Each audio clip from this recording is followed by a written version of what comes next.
नेता केवल सुभाष चंद्र बोस जिसने भारत देश का नेतृत्व किया और अच्छा सच्चा नेतृत्व करने के लिए 14 गुणों की आवश्यकता होती है। और आज ये नेता जिनमें 28 अवगुण है, ये देश का नेतृत्व क्या करेंगे।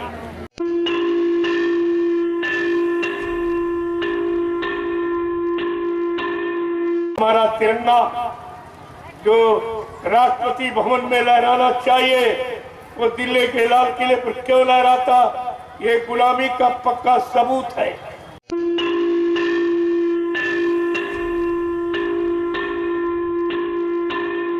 हर गुरु प्रेमी से ये प्रार्थना है कि सब लोग अपने एक जगह इकट्ठे, एक जगह एक मंच पर इकट्ठे।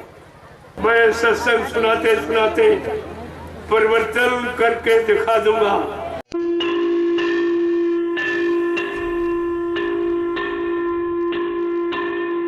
जय गुरुदेव,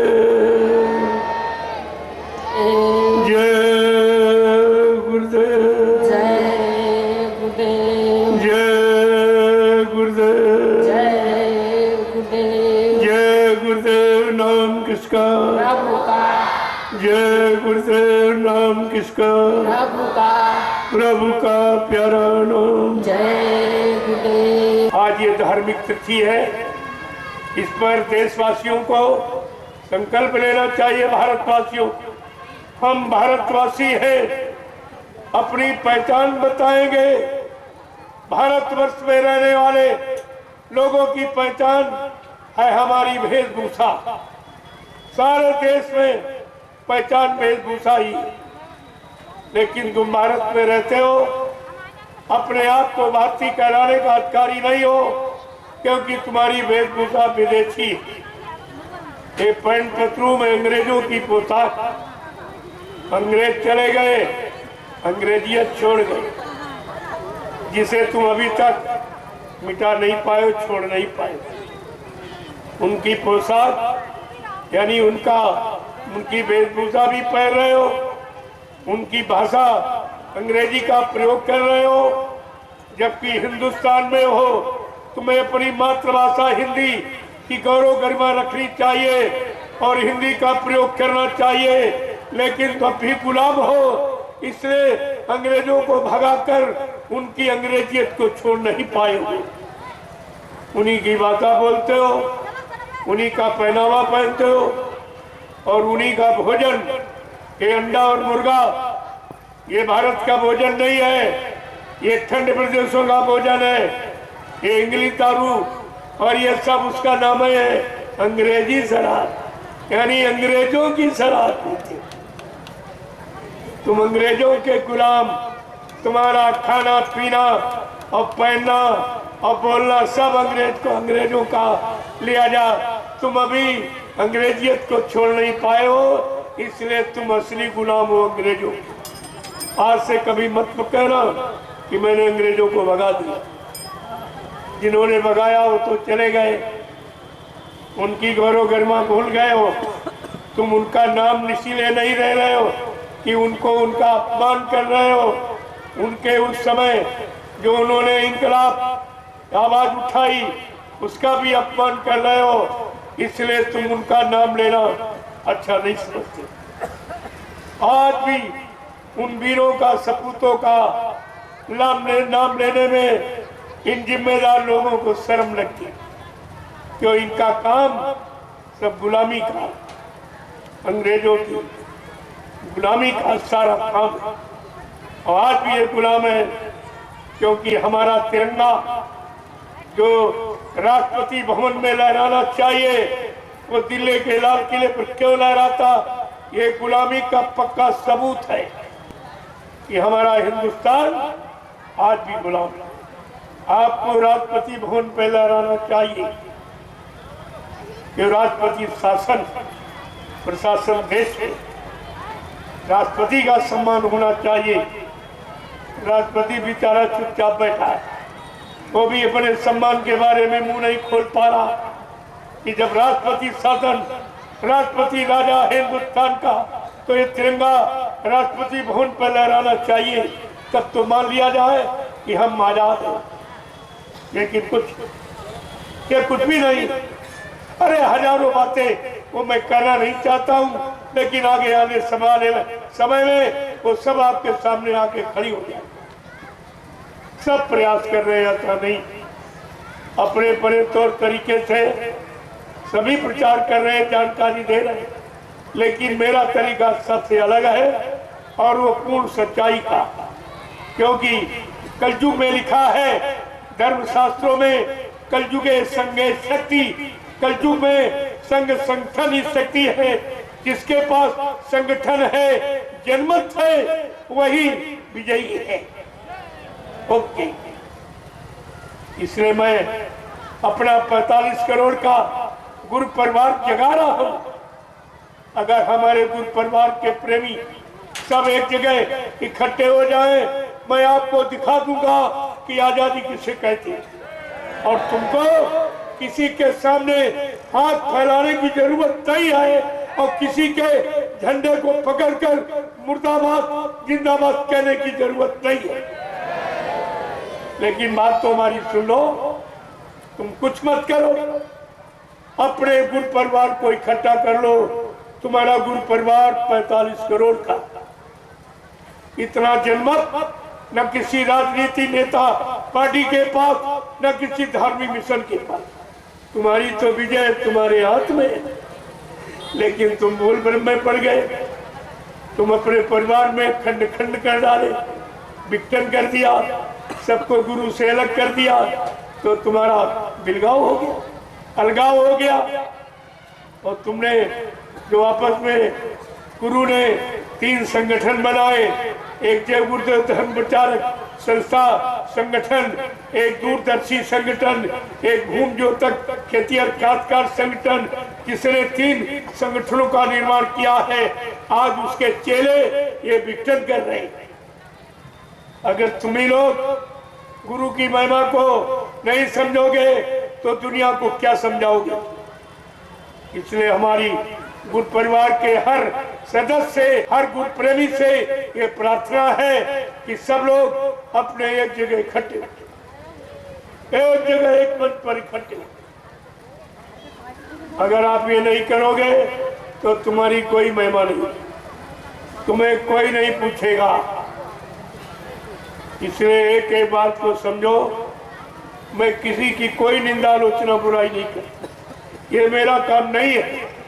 ये संत महात्माओं ने कभी निंदा आलोचना बुराई का काम किया नहीं, सबको सही सच्चे रास्ते पर खड़ा करने का प्रयास किया और अच्छी सच्ची बात सबके दिलों में पहुंचाई और सबको नेक भला यानी चरित्रवान और ईमानदार बनाने की योजना उन्होंने बनाई।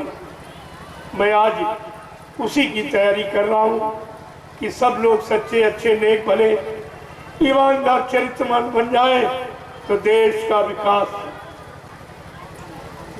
विकास भाषणों से नहीं, देश विकास हाथी घोड़ा मंदिर मंदिर बनाने से नहीं होगा। देश का विकास होगा जनता की खुशहाली और जनता की सुख शांति की नीति बनाने में, भूमिका व्यवस्था बनाने में देश का विकास। लेकिन ये मंदिर बना दो, मस्जिद बना दो, इनको बिगाड़ दो, इनको गिरा दो, ये सब ये विकास की जड़ है कि विनाश की। ये जड़ से विकास होगा कि चेतन से?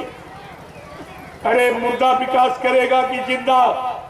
क्या ये अत्थर पत्थर खड़ा करने से विकास हो जाएगा? तुम चेतन होते, तुम खड़े हुए नहीं विकास कर पाए, अब तुम जड़ का सहारा ले रहे हो कि मंदिर खड़ा कर दे, मस्जिद खड़ा कर दे, पत्थर खड़ा कर दे, तो क्या विकास हो जाएगा? इससे तो देश में महंगाई और बढ़ जाएगी। ये खर्चा कहाँ से आएगा? ये तो कहीं से निकलेगा नहीं। जो निकलेगा वो लोग खा जाएंगे जो व्यवस्था बना रहे हैं। जनता के हाथ एक पैसा नहीं लगने वाला, जनता को किसी तरह का कोई लाभ मिलने वाला नहीं। जब 70 साल की आजादी में कोई लाभ नहीं दे पाए, अब इनके पास लाभ देने की कोई योजना नहीं। योजना सब लूटपाट, लेने की योजना, देने की योजना नहीं। इसलिए तरह तरह से ऐसी व्यवस्थाएं बनाते हैं, तुमको चकमा देते हैं, तुम्हारी बुद्धि को खराब कर रहे हैं, और ये सब इसी तरीके से परेशानी पैदा कर। देखते जाइए आप और मेरी बातें सुनते जाइए, और दोनों में तुलना कर लो, आपकी समझ में आ जाएगा कि विकास की नीति किधर है और विनाश की नीति किधर, ये सब समझ में आ गया। जय गुरुदेव, जय गुरुदेव, जय गुरुदेव, जय गुरुदेव, जय गुरुदेव, जय गुरुदेव। नाम किसका? प्रभु का, जय गुरुदेव। नाम किसका? प्रभु का, प्रभु का प्यारा नाम। जय गुरुदेव। अब आप लोग खड़े हो जाओ, खड़े हो जाओ प्रभु। देखो, खड़े होने का मतलब हमारा समझे, वैसे रोज ही खड़े होते, रोज ही बैठते, लेकिन हमारा कुछ अर्थ हो नहीं। अब आप सच्चे, अच्छे, भले, ईमानदार, चरित्रवान बनने के लिए खड़े हो, और देश के लिए ऐसी भूमिका व्यवस्था बनाने के लिए खड़े हो जाओ। और बैठो तो भजन पूजन के लिए बैठो, समय खराब मत करो। मानव जीवन का एक एक पल घड़ी बहुत मूल्यवान है, और झुको वहां जहां कुछ मिले। अभी तक आप नहीं समझ पाए कहां झुकना चाहिए। जैसे उदाहरण के लिए, अगर कोई रास्ते में रुपया पड़ा हो तो फट से झुक के उठा लो, वहां झुकोगे जहां कुछ मिलता है। और तुम्हारा झुकना सब पत्थर में, सब कागज में, पानी में, तीरथ में, मूरत, जहां कुछ मिलने वाला नहीं, जाने ही जाने वाला। और अभी तक हानि उठाकर भी नहीं समझ पाए हो कि देने वाला कौन है। देने वाला है संत सद्गुरु, दाता दयालु, जो सबको देता है, किसी से कुछ नहीं लेता। ये दाता दयालु का काम और नेता का काम सबसे सब कुछ लेता है और किसी को कुछ नहीं देता, उसको कहते नेता। ये नेता आपको समझना चाहिए।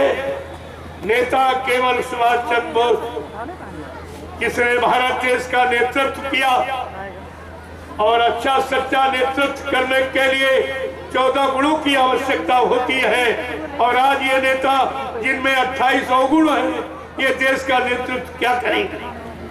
जिन्होंने अपना नेतृत्व नहीं कर पाया कि हमें क्या करना चाहिए, ये मानव जीवन किस काम के लिए मिला और क्या करना चाहिए, क्या नहीं करना चाहिए, जब अपना नेतृत्व नहीं कर पाए तो देश की जनता को क्या नेतृत्व करेंगे? आपको इस पर विचार करना चाहिए। धीरे धीरे आपकी समझ में सब आ जाएगा। केवल सत्संग वचनों को सुनते रहो। मैं सत्संग सुनाते सुनाते परिवर्तन करके दिखा दूंगा। ये सब आपके सामने आके खड़ा हो जाए।